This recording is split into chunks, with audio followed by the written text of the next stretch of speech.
Hi friends, Kudumbashree ശാരദയുടെ കഥയിൽ ആദ്യം കാണിക്കുന്നത് വിഷ്ണുവിനെയും ശാലിനിയും ബോസ് വണ്ടി ചെക്ക് ചെയ്യാൻ വേണ്ടിയിട്ട് തടഞ്ഞിട്ടിരിക്കുകയാണ്. ഒത്തിരി നേരം തടഞ്ഞിട്ടിട്ടുണ്ട്. എല്ലാ വണ്ടികളും ചെക്ക് ചെയ്തിട്ടാണ് അവരുടെ ചെയ്യുന്നത്. എല്ലാ പേപ്പറുകളും കറക്റ്റായിട്ടും പിന്നെ അവരെ വെയിറ്റ് ചെയ്യിപ്പിക്കുകയാണ് ചെയ്യുന്നത്. അതിനെക്കുറിച്ച് ശാലിനി ചോദ്യം ചെയ്യുന്നുമുണ്ട്. അപ്പോൾ ബോസിന് സുസ്മിതയുടെ കോൾ വരുന്നുണ്ട്. ബോസിനോട് പൈസയ്ക്ക് പകരം സ്വർണം തന്നാൽ മതിയെന്ന് സുസ്മിത ചോദിക്കുന്നുമുണ്ട്.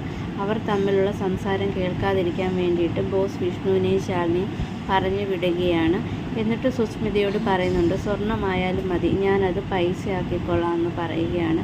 ഇതേ സമയം സത്യഭാമയുടെ വീട്ടിൽ കുഞ്ഞിൻ്റെ കരച്ചിലടക്കാൻ വേണ്ടി കഷ്ടപ്പെടുകയാണ് പ്രീതിയും ഹസ്ബൻഡും.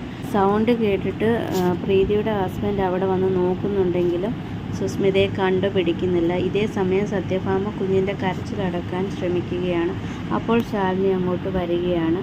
കുഞ്ഞിന് ശാലിനിയെ കണ്ടതും കരച്ചിൽ നിർത്തുകയാണ്. വിഷ്ണു ഇതേ സമയം വീടിൻ്റെ പുറത്ത് നിൽക്കുകയാണ്.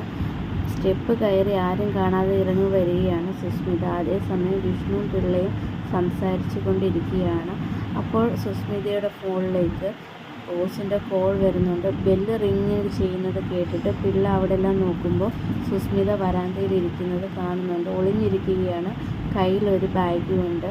ബാഗല്ല, ചെറിയൊരു കവറാണ്. അത് കണ്ടിട്ട് വിഷ്ണുവിനെ പിള്ള വിളിക്കുന്നുണ്ട്. വിഷ്ണു അങ്ങോട്ട് വരികയാണ്. സുസ്മിതയെ കാണുന്നുമുണ്ട്.